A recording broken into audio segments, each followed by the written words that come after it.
எந்த சத்துக்களும் குறையாம இந்த மெத்தட்ல ஏபிசி மால்ட் பண்ணும்போது உடம்புக்கும் ரொம்ப நல்லதுங்க. அதே நேரத்தில் நம்ம ஸ்கின்னும் க்ளோவா பளபளன்னு இருக்கும். ஆப்பிள், கேரட், பீட்ரூட் எல்லாமே ஒரு கிலோ எடுத்துருக்கிறேன். கேரட்டையும் பீட்ரூட்டையும் துருவி எடுத்துக்கோங்க. ஆப்பிள் தோலையும் விதையும் எடுத்துட்டு சிப்ஸ் மாதிரி துருவி வச்சுக்கோங்க. இதை நிழல்ல காத்தோட்டமான இருக்கிற இடத்துல 3லேருந்து 4 நாள் காய வச்சு எடுத்தீங்கன்னா இந்த அளவுக்கு ட்ரை ஆயிரும். காஞ்ச பிறகு பார்த்தீங்கன்னா அது எல்லாமே 100 கிராம் நம்மளுக்கு கிடைக்கும். இங்க மக்கானா பார்த்தீங்கன்னா 100 கிராம் எடுத்து நல்லா மொறுமொறுன்னு ஆகிற அளவுக்கு வறுத்து எடுத்துக்கோங்க. இப்போ இதே கடாயில் 100 கிராம் முந்திரி, 100 கிராம் பாதாம், 50 கிராம் பிஸ்தா சேர்த்து இதை நல்லா வறுத்து தனியா எடுத்து வச்சுக்கோங்க.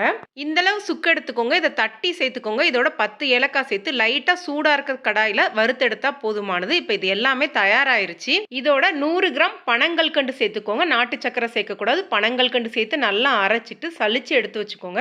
சூடா இருக்க பால்ல 1 டீஸ்பூன் சேர்த்தாலே போதுமானது. காஃபி டீ குடிக்கிற பழக்கத்தை விட்டுட்டு இந்த மாதிரி சத்தான ஏபிசி மால்ட்டுக்கு பழகிக்கோங்க.